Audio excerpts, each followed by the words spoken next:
இதுதான் மகத்தான வெற்றி. அல்லாஹ் என்ன சொல்றான்? வரில்வானு மினல்லாஹி அக்பர். அல்லாஹ்வுடைய திருப்தி தான் மிகப்பெரியது. அதுதான் மகத்தான வெற்றி. நாம நினைக்கிறோம் வெற்றி பெற்று விட்டோம், வெற்றி ஜெயிச்சிடலாம். உலகத்துல பல வெற்றிகளை பார்ப்பாங்க. அந்த வெற்றியெல்லாம் விட இறைவனுடைய திருப்தியை பெற்று இந்த உலகத்துல மௌத்தா போறமே, மறுமையில அவனுடைய இறைவனுடைய கையில் இருந்து வலது கரத்தில் ஏடுகளை வாங்குறமே, இதுதான் மகத்தான வெற்றி. ஆனா அதை யோசிக்கிறோமா? உங்க வாழ்க்கையில கடைபிடிக்கிறோமா? திருமண விஷயங்கள் ஈஸியா போய் கலந்து வந்துடுறோமே, அதை நாம் புறக்கணிக்க வேண்டும் என்ற சிந்தனை நமக்கு வரமாட்டேங்கிற. யாருடைய திருப்திக்காக நாம் இந்த உலகத்தில் வாழ்ந்து கொண்டிருக்கிறோம்? அவருடைய திருப்தியா? இவருடைய திருப்தியா?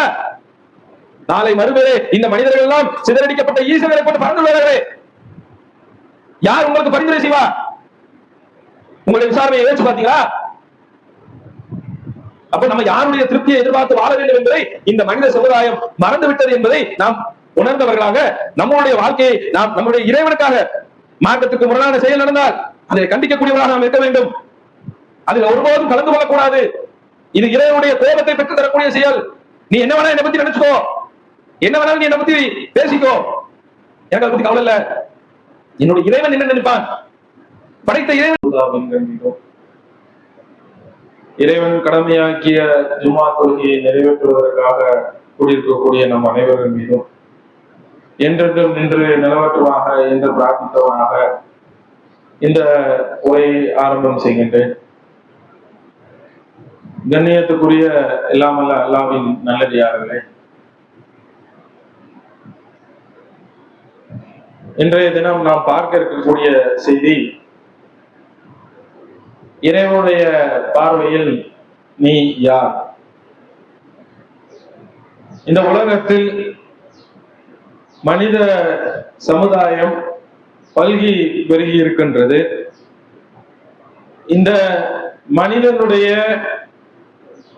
செயல்பாடுகளும் சிந்தனைகளும் வெவ்வேறு விதமாக இருப்பதை நாம் பார்க்க முடிகிறது. எல்லா மனிதனுடைய சிந்தனையும் ஒரே மாதிரியாக இருப்பது கிடையாது. எல்லா மனிதர்களுடைய செயல்பாடுகளும் ஒரே மாதிரியாக இருப்பதும் கிடையாது. அவரவர் வேறு வேறு சிந்தனைகளோடு செயல்பாடுகளோடு இருப்பதை நாம் பார்க்கிறோம். ஆனால் ஒரு ஒற்றுமை மட்டும் மனிதனிடத்தில் இருக்கும். அது என்ன ஒற்றுமை என்றால், எல்லா மனிதர்களும் புகழை விரும்பக்கூடியவர்களாக இருப்பார்கள். புகழ்ச்சி. எல்லா மனிதர்களும் பெருமையை விரும்பக்கூடியவர்களாக இருப்பார்கள். நன்மதிப்புகளை விரும்பக்கூடியவர்களாக இருப்பார்கள். இதில் மனிதனிடத்தில் எந்த வேறுபாடும் எந்த சிந்தனை முரண்பாடும் இருக்காது. பெருமையும் புகழ்ச்சியும் நன்மதிப்பும் எதிர்பார்க்கக்கூடிய மனிதர்களாகத்தான் அனைவரும் இருப்பார்கள். ஏனென்று சொன்னால், நம்மை சுற்றி இருக்கக்கூடிய மனிதர்கள் நம்மை பிறர் குறைத்து மதிப்பிட்டு விடக்கூடாது, நம்மை குறை சொல்லிவிடக் கூடாது, நம்மை ஏளனமாக பார்க்க கூடாது என்பது அதிக கவனம் உள்ளவர்களாக இந்த மனிதர்கள் இருப்பார்கள். மனிதனுடைய இயல்பு என்னன்னா, யாராவது தன்னை சார்ந்திருக்கிற தன்னை சுற்றி இருக்கிற சுற்றத்தார்களிடத்திலோ குடும்பத்தார்களிடத்திலோ இவன் ஏளன பேச்சிற்கோ அல்லது குறைவாகவோ மதிப்பிட்டு விடக் கூடாது என்று நினைக்கக்கூடியவனாகத்தான் இந்த மனிதன் இருக்கிறான். இவன் என்ன சொல்லுவான், அவன் என்ன சொல்லுவான் என்று இந்த ஆளுமைதான் அவனை வழிநடத்துகிறது. இவன் மனம் போன போக்கிலோ இவன் தன்னுடைய வாழ்க்கையை என்ன செய்வான், இவனுக்கு பிடித்த மாதிரி வச்சுக்க மாட்டான். அவங்க என்ன சொல்லுவாங்க, இவர் என்ன சொல்லுவாரு, அக்கம் பக்கத்துக்காரன் என்ன நினைப்பாங்க, இந்த எண்ணம் தான் இவனுடைய வாழ்க்கையை நடத்துகிறது. இவனுடைய வாழ்க்கை, இவனுடைய குடும்பம், இவனுடைய மற்ற செயல்பாடுகள் எல்லாம் எப்படி இருக்கிறது என்றால், அவர்கள் என்ன நினைப்பார்கள் என்ற நோக்கத்திற்காகவே வாழ்க்கை பயணத்தை என்ன செய்கிறான். தன்னுடைய வாழ்நாளில் முக்காவாசிக்கு மேல என்ன செய்யலாம், இவங்க என்ன நினைப்பாங்க, அவங்க என்ன நினைப்பாங்க என்ற நினைப்பில் என்ன செய்யறான், வாழ்க்கையை நடத்தி கொண்டிருக்கிறான். ஆனால் இந்த மனிதன் சிந்திக்க தவறிவிட்டான், யோசிக்க மறந்து விட்டான். என்ன அது, இறைவன் நம்மை குறித்து என்ன நினைப்பார் என்று யோசித்திருந்தால், இவன் மனிதனுடைய பார்வையில் அவர் என்ன நினைப்பார், இவர் என்ன நினைப்பார் என்று தன்னுடைய வாழ்க்கையை அமைத்துக் கொள்ளாமல் படைத்த இறைவன், நாளை மறுமையிலே விசாரிக்கக்கூடிய இறைவன், நம்மை எல்லாம் நாளை மறுமையிலே உயிர்ப்பித்து எழுப்பக்கூடிய இறைவன், அவன் என்ன நினைப்பான்? அவனிடத்திலே நாம் பல கேள்விகளுக்கு பதில் சொல்ல வேண்டி இருக்குமே. அவனுடைய அந்த கேள்விகளுக்கெல்லாம் பதில் சொன்ன பிறகு நமக்கு விசாரணை நாளிலே சொர்க்கம் நரகம் தீர்ப்பளிக்கப்படுமே என்ற எண்ணம் நம் உள்ளத்தில் ஆழ பதிந்திருந்தால் அக்கம் பக்கத்தார் குறித்தோ, உற்றார் உறவினர் குறித்தோ, சுற்றத்தார் குறித்தோ நாம் யோசித்து வாழ்க்கையை அமைத்துக் கொள்ளாமல் படைத்த இறைவன் என்ன நினைப்பான் என்று யோசித்து நம்முடைய வாழ்க்கையை நாம் அமைத்திருப்போம். இன்னொன்னு சொல்ல வேண்டும் என்றால், இந்த மனிதன் அவன் நினைக்கிறான்ல, அவனுடைய என்ன ஓட்டம், அவனுடைய நினைப்பில், அவனுடைய பார்வையில் அவன் நினைப்பதை போன்ற மனிதன் இருக்கிறானா? இருக்கவே முடியாது. படைத்த இறைவனுடைய பார்வை என்பது வேறு, மனிதனுடைய பார்வை என்பது வேறு. ஏன்? மனிதனுடைய பார்வையில் ஒருவர் நல்லவராக இருக்கலாம், ஒருவர் கெட்டவராக இருக்கலாம், ஒருவர் முனாஃபிக்காக இருக்கலாம், நயவஞ்சகனாக இருக்கலாம், இன்னும் பல்வேறு விதங்களில் மனிதனுடைய பார்வையில் அந்த மனிதர் வெவ்வேறு விதமாக இருப்பார். ஆனால் இறைவனுடைய பார்வையில் அவருடைய தோற்றம், அவருடைய செயல்பாடு வேறாக இருக்கும். அதற்கு மார்க்கத்தில் நாம் ஏராளமான செய்திகளையும் சொல்லலாம். இறைவனும் மனிதனுக்கு சில விஷயங்களை ரஹமத்தாக, அருளாக தந்திருக்கிறான். இந்த மனிதன் நிறத்தாலும், அவனுடைய அழகாலும், அவனுடைய பணத்தாலும், அவனுடைய பட்டத்தினாலும், இன்னும் பல வசதி வாய்ப்புகள் மூலமாக சில விஷயங்களில் இறைவன் அந்த என்ன செஞ்சிருக்கிறான், அந்த படித்தரங்களை அமைத்திருக்கிறான். அது பத்தி அல்லாஹ் குர்ஆன்ல சொல்றான், அஹும் யக்ஸிமூன ரஹமத ரப்பிக, இவர்கள் இறைவனின் அருட்கொடைகளை பங்கீடு செய்கிறார்களா? அல்லாஹ் கேட்கிறான். இந்த மனிதர்கள் இறைவனுடைய அருட்கொடைகளை பங்கீடு செய்கிறார்களா? இல்லை. அல்லாஹ் சொல்றான், நஹ்னு கஸம்ஸ பைனஹும், நாம் தான் அவர்கள் மத்தியில் என்ன செய்கிறோம், அதை பங்கு வைத்தோம். அல்லாஹ் சொல்றான், நாங்க இந்த நிறம், அழகு, பட்டம், பணம், வசதி, இந்த ஏற்றத்தாழ்வு, ஏழை பணக்காரன் போன்ற பாகுபாடெல்லாம் அல்லாஹ் சொல்றான் நான் ரஹமத்தாக, அருளாக சிலருக்கு நான் கொடுத்திருக்கிறேன். இன்னும் ஒரு சிலர் இருக்கிறாங்க, அவங்களுக்கு அல்லாஹ் சொல்றான் பகலும் பகலன் சுக்ரியா, ஒரு சிலரை வேறு சிலருக்கு பணியாளராக நாம் அமர்த்தி இருக்கிறோம். வேலையாட்களாக சில பேர் இருப்பாங்க, சில பேருக்கு கீழே பணியாளராக வேலை பார்ப்பாங்க. இப்படி பார்க்கக்கூடிய மக்களை யார் தந்தது? இவனுடைய அறிவா, இவனுடைய சம்பாத்தியமா, இவனுடைய உழைப்பா? இல்ல, அல்லாஹ் கொடுத்த அருள். உனக்கு கீழே 10 பேர் வேலை பார்க்கணும், உனக்கு கீழே 100 பேர் வேலை பார்க்கணும். பகலும் பகலன் சுக்ரியா, உனக்கு சிலரை பணியாளராக அல்லாஹ் தந்திருக்கிறானே, இது அல்லாஹ்வுடைய அருள். ரஹமத் ரப்பிக், உமது இறைவனின் அருள் தான். ஹைரும் மிம்மா யஜ்மஊன், அதுதான் அவர்கள் சேகரிப்பதை விட மிகச் சிறந்தது. இந்த அருள் கொடைகளிலே இவங்க சேகரிக்கிறாங்களே, உலகத்துல பல விஷயங்களை சேகரிக்கிறாங்களே, அதையெல்லாம் சிறந்து, அதையெல்லாம் விட சிறந்தது அல்லாஹ் தந்திருக்கிற இந்த அருள்கொடை தாங்க. அப்போ மனிதனுக்கு சில விஷயங்களில் அல்லாஹ் சில விஷயங்களை ரஹமத்தாக கொடுத்திருக்கிறான். அதை பார்த்து விட்டு மனிதன் என்ன செய்யறான்னா ஏமாந்து போயிடறான். ஒரு சில பேருக்கு அல்லாஹ் அருள்கொடை தானே கொடுத்திருக்கிறான், இதெல்லாம் அருள் தானே, இதெல்லாம் பாக்கியம் தானே. இந்த பாக்கியங்களை பார்த்து மனிதன் என்ன செய்யறான்னா ஏமாந்து போயிடறான். இந்த மனிதனுடைய கழுகு பார்வை எப்படி இருக்குதுன்னா, இந்த மனிதனுடைய தோற்றம் எப்படி இருக்கிறது என்றால், அடுத்தவன் என்ன நினைப்பான், இவர் என்ன நினைப்பாரு என்று யோசித்து யோசித்து தன்னுடைய வாழ்க்கையை எப்படி அமைச்சுக்கிறான்னா, மனிதன் தனது தேவை என்ன என்பதையே மறந்துவிட்டு தன்னை சுற்றி இருக்கிறவருடைய தேவையைத்தான், அக்கம் பக்கத்தாருடைய ஏச்சுக்கும் பேச்சுக்கும் ஆளாயிடக்கூடாது, அவர்களுடைய குடும்பத்தாருடைய விஷயத்துக்குள்ள நமக்கு என்ன பேர் வந்துடும், கெட்ட பேர் எதுவும் வந்துருமோ என்று என்ன செய்கிறான் இந்த இறைவன், அந்த மனிதன் யோசிப்பதை பார்க்கிறோம். அப்படி யோசிச்சு யோசிச்சு என்ன செய்யறான்னா இந்த மனிதன் இறைவனை அஞ்ச வேண்டிய மனிதன், இறைவனுக்கு பயந்து நடக்க வேண்டிய மனிதன், இந்த அக்கம் பக்கத்தாருக்கும் சுற்றத்தாருக்கும் உறவினர்களுக்கும் பயந்து என்ன செய்யறானா மார்க்கத்தை வளைந்து கொடுக்கக்கூடியவனாக இருக்கிறான்.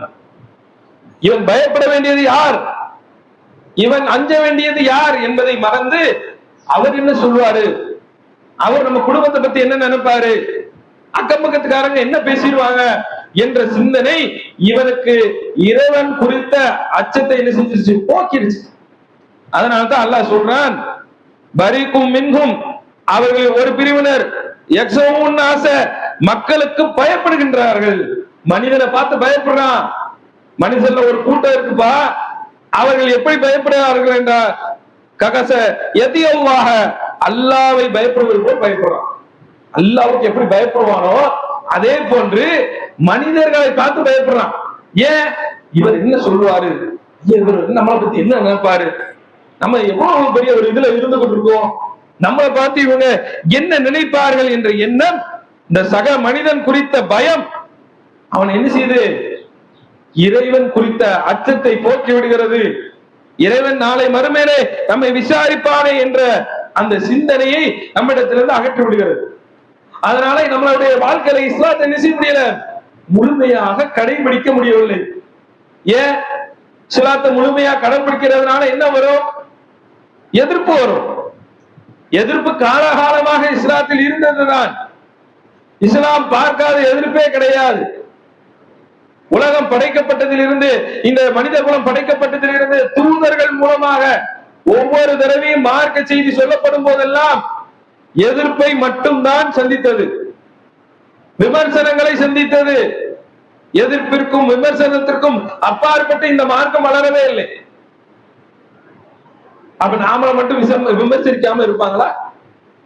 நம்ம என்ன நினைக்கிறோம், மார்க்கத்துக்கு முரணா ஒரு காரியம் நடந்தாலும் அதை தட்டி கேட்காம நமக்கு எதுக்கு வம்பு, நாம ஏன் போய் அதை கேட்கணும், நமக்கு எதுக்கு அது பஞ்சாயத்து.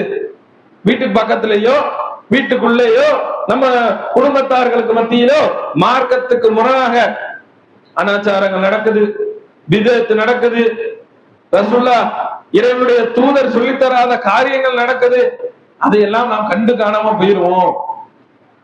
அப்படி நம்ம போயிட்டோம்னா நமக்கு எந்த ஏச்சு பேச்சும் வராது, குடும்பத்து மத்தியில நமக்கு நல்ல மதிப்பு கிடைக்கும் என்று இந்த மனிதன் பிறருடைய எண்ணத்தின் ஓட்டத்திற்காகவே தன்னுடைய வாழ்க்கையை அமைத்திருக்கிறானா இல்லையா? எது நல்லது கெட்டது என்று சொல்லி 4 பேர் நமக்கு சொல்றதுக்கு வேணும், நல்லது கெட்டது பங்கெடுக்கிறதுக்கு நமக்கு 4 குடும்பத்தார்கள் வேணும் என்று இந்த மனிதன் என்ன செய்கிறான்னா, அவர்கள் குறித்த நோக்கத்தினாலே, அவர்கள் குறித்த அச்சத்தினால தன்னுடைய வாழ்க்கையில் என்ன செய்கிறான், இஸ்லாத்தை கடைபிடிப்பதை விட்டும் தூர சென்று விடுகிறான் என்பதை நாம பார்க்கிறோமா இல்லையா? அதுதானங்க உண்மை. முன்னாடி சொன்ன வசனத்துல அடிப்படையில பார்த்தோம்னா மக்கள் பயப்படுகிறார்கள். அனாச்சார திருமணத்துல தவிர்க்காம இருக்கிறதுக்கு என்ன காரணம்? வரதட்சணை திருமணத்தை விட்டு விலகாம இருக்கிறதுக்கு என்ன காரணம்? ஆடம்பர திருமணம், பெண் வீட்டு விருந்து நடக்குது, கண்டிக்காம இருக்கிறதுக்கு என்ன காரணம்? நம்ம வீடுகளிலே அது நடக்குது, அதுக்கு என்ன காரணம்? நாம் பிறர் வீட்டில் நடந்தாலும் கண்டிப்பதில்லை, நம் வீட்டில் நடக்கும் போது அது குறித்த ஒரு பயமும் இல்லை. ஏன்? மற்றவங்க என்ன நினைப்பாங்க, மற்றவர்களுக்காகத்தான் நம்முடைய வாழ்க்கையை நாம் என்ன செஞ்சிருக்கோம், வாழ்ந்து கொண்டிருக்கிறோம். பிறருடைய திருப்திக்காக வாழ்ந்து கொண்டிருக்கிறோம்.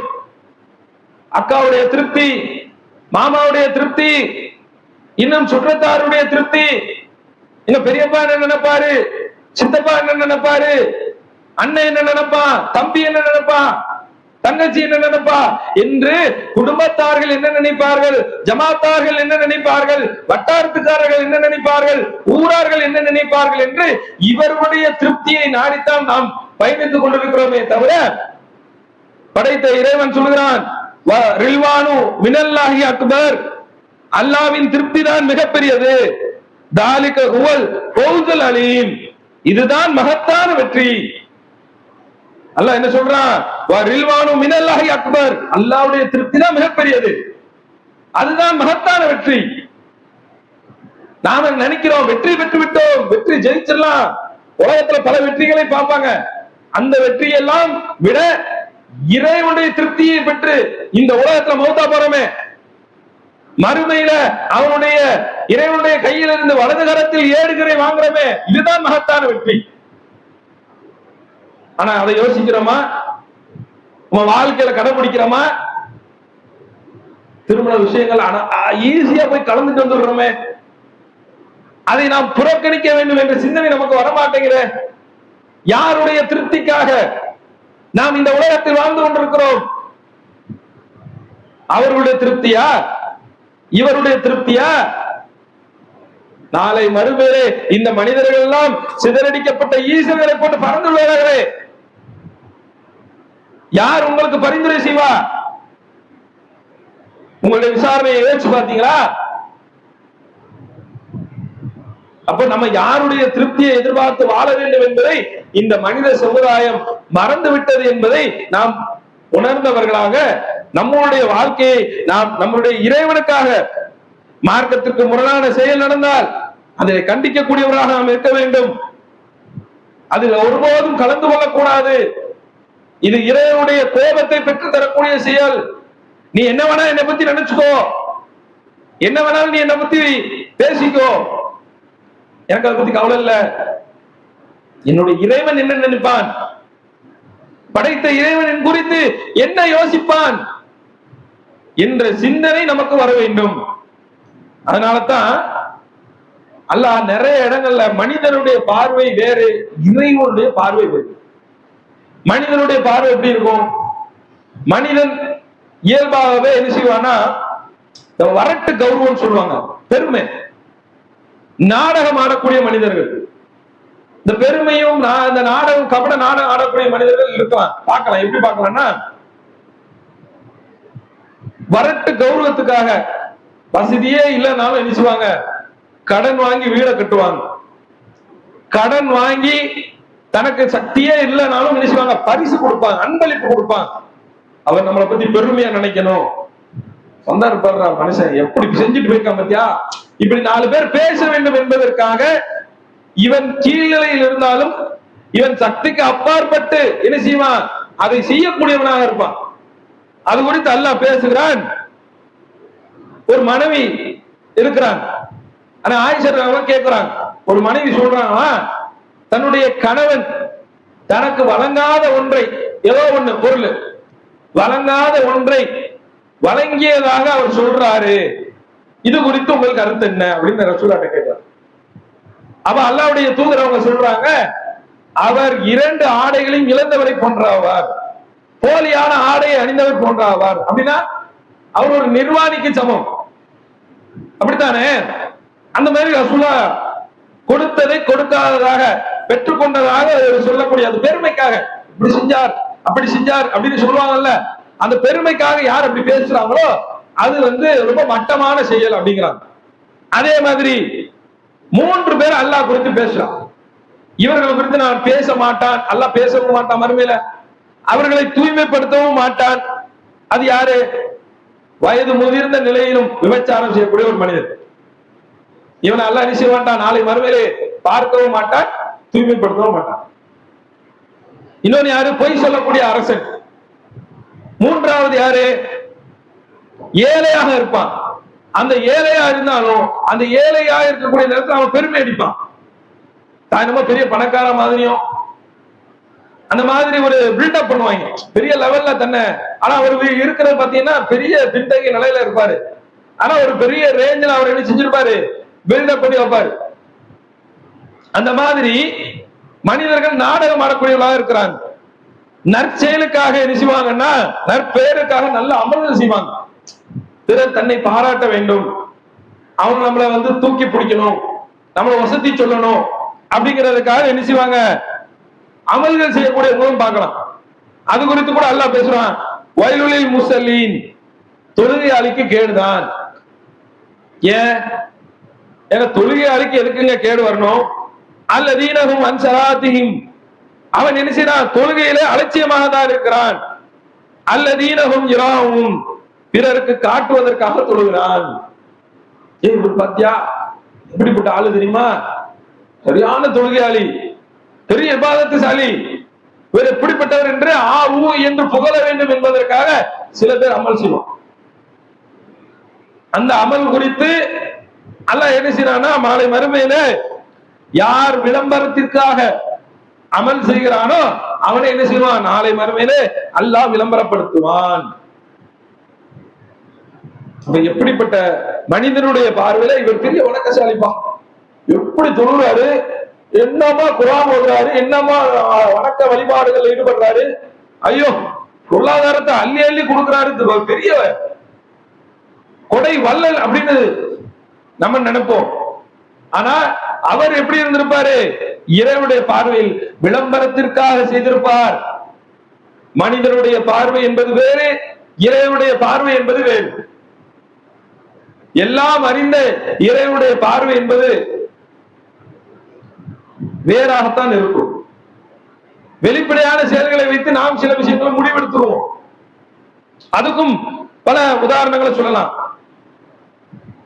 நம்ம எல்லாம் படைப்பினங்கள், நமக்கு மத்தியில அல்லாஹ் ரஹமத்துகளை கொடுத்திருக்கான்னு சொன்னேன். ஏழை பணக்காரன், அழகு அந்தஸ்து, பணம் பட்டம், இதெல்லாம் அல்லாஹ் கொடுத்த அருள். இப்படி இருக்கக்கூடிய மனிதன் ஒரு ஏழை வீட்டுல ஏதாவது தப்பு நடந்துச்சு வச்சுக்கோங்களேன், அதை பத்தி பேசி பேசியே ஒரு மன உளைச்சலுக்கு உண்டாக்கி அந்த குடும்பத்தை காலாகாலத்துக்கும் கீழே போட்டு தள்ளிடுவாங்க, மேலே வரவணம் பண்ணாங்க. அதே ஒரு பணக்கார குடும்பம், வட்டாரத்துல பெரிய ஊர்லயே தெருவுலயே ஒரு பெரிய பணக்கார வீடா இருக்கும், ஒரு பெரிய மிகப்பெரிய ஒரு சம்பவமே நடந்திருக்கும், அமைக்கு அப்படி மூடி மறைச்சிருவாங்க, தெரியவே தெரியாது, அதை பத்தி பேசவும் மாட்டாங்க. காரணம் பணம் இருக்கிறது தான். அப்ப பணக்கார வீட்டில் ஒன்றும் ஏழை வீட்டில் ஒன்றும் நடப்பது நாம இன்னைக்கும் பார்க்கதான் செய்வோம். சஹாபாக்கள் காலத்திலேயே நடந்துச்சு. சஹாபாக்கள் காலத்துல ரசூல் அனுப்பிச்சாங்க, ஒரு செய்தியை சொல்றாங்க. நான் சொர்க்க வாசலில் நின்று கொண்டிருந்தேன், அதில் நுழைவோரு நான் பெரும்பாலானவங்களை பார்த்தேன். யாரா இருந்தாங்கன்னா ஏழைகளாக இருந்தாங்க. செல்வந்தர்கள் என்ன பண்ணப்பட்டாங்க? அந்த சொர்க்கத்தின் வாசலில் நிறுத்தப்பட்டு விசாரிக்கப்பட்டார்கள். நரகத்தினுடைய வாசலில் இருந்து அங்கே அதிகமாக பெரும்பாலானவர்கள் நுழைவது யாராக இருந்தா பெண்ணாக இருந்தார்கள். பாருங்க, மனிதனுடைய பார்வையில் அற்பமாக பார்க்கப்படக்கூடிய இந்த ஏழை என்ற மனிதன் நாளை மறுமையில சொர்க்கத்தில் அதிகமான எண்ணிக்கையில் இருப்பார்கள். செல்வந்தர்கள் சொர்க்கத்தின் வாசலில் தடுத்து நிறுத்தப்படுவார்கள். இன்னொரு செய்தியும் பார்க்கலாம். ரசூலுல்லாஹ்வுடைய சபையில உட்கார்ந்து இருக்கிறாங்க, நபி தோழர்கள் எல்லாம் சுத்தி உட்கார்ந்து இருக்கிறாங்க. ஒரு மனுஷன் அப்படி போறாங்க. போகக்கூடிய மனிதர் யாரு? பெரிய செல்வந்தர், பணக்காரர். கேட்கிறான் ரசூலுல்லாஹ், கேட்க இவர் எப்படி? இவர் நல்ல மனிதர், நல்ல அந்தஸ்து உள்ள மனிதர், அழகான மனிதர், இதெல்லாம் பாராட்டி பேசிட்டு இவர் என்ன சொன்னாலும் நம்ம கேட்டுக்கலாம், இவர் யாருக்காவது பரிந்துரை சொன்னா அந்த பரிந்துரை ஏற்றுக்கொள்ளலாம், இவருக்கு அப்படி பண்ணலாம் இப்படி பண்ணலாம், இவருக்காக என்ன வேணாலும் செய்யலாங்கிற மாதிரி பணக்காரர் குறித்து என்ன செஞ்சுட்டாங்க. அப்படி பொண்ணு கேட்டா பொண்ணு கொடுக்கலாம், என்ன வேணாலும் பண்ணிக்கலாம், அந்த அளவுக்கு ஒரு குட் சர்டிபிகேட் கொடுத்தாங்க. அப்படியா, சரி, அப்படியே போயிட்டே இருக்கு. இன்னொரு மனிதர் வருகிறார், ஒரு ஏழை மனிதர் வருகிறார். இவர் குறித்து நீங்க என்ன சொல்றீங்க?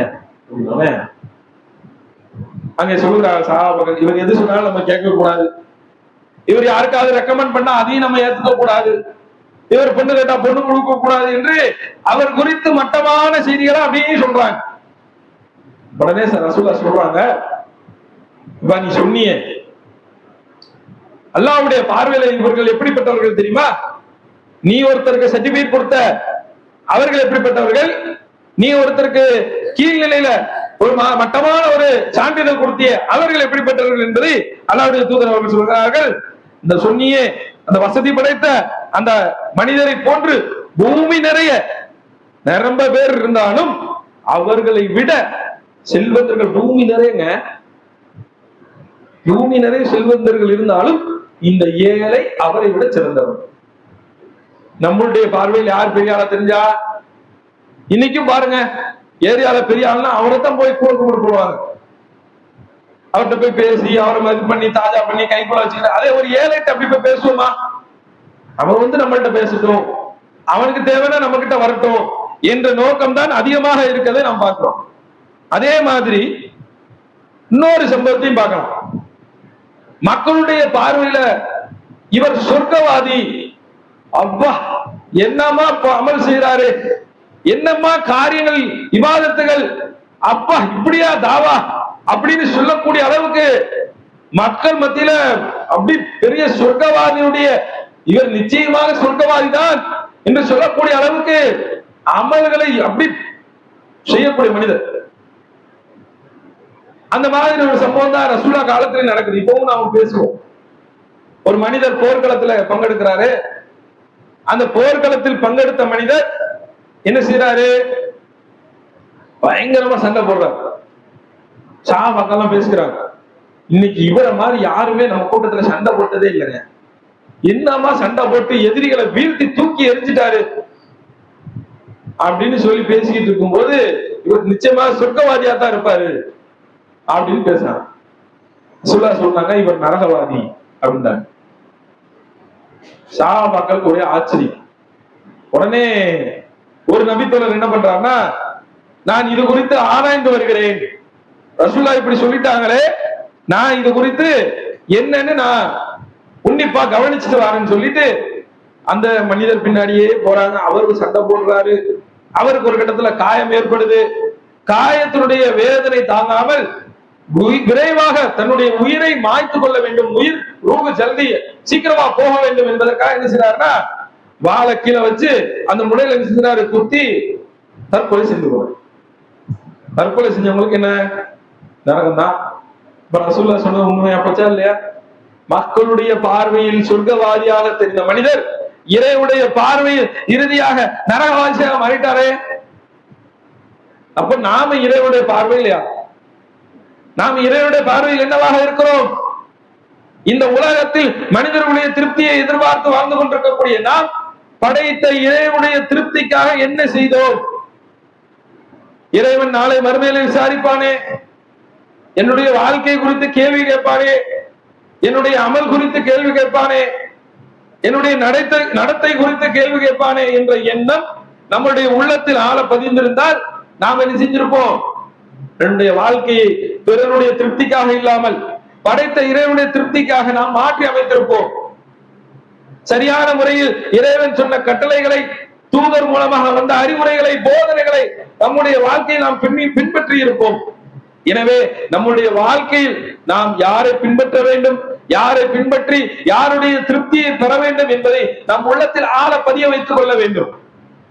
மனிதர்களுக்காக, மனிதனுடைய திருப்திக்காக, மனிதனுடைய பாராட்டிற்காக இந்த மனிதர்கள் நாளை மறுமையில் நமக்கு எந்த பலனும் தர மாட்டார்கள். இந்த உலகத்துல அவன் அப்படி பேசுவான், இப்படி பேசுவான், அவன் என்ன நினைப்பான், இவன் என்ன நினைப்பான் என்ற சிந்தனை நம்முடைய மார்க்கத்தை நம்ம கடைபிடிக்க விடாமல் நமக்கு தடுக்க கூடாது.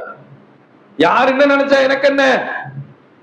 என்னுடைய இறைவனுடைய திருப்திக்காக படைத்த இறைவனுடைய கொள்கையை நான் என்னுடைய வாழ்க்கையில் சரியான முறையில் நான் கடைபிடிப்பேன், இஸ்லாத்தை என்னுடைய வாழ்வில் நடைமுறைப்படுத்துவேன் என்ற நம்பிக்கையோடு, உறுதியோடு நாம் பயணிக்க வேண்டும். அப்படிப்பட்ட நன்மக்களாக அல்லாஹ் உங்களையும் என்னையும் ஆக்கி அருள் புரிய வேண்டும் என்று கூறியவனாக முதல் உரையை முடித்து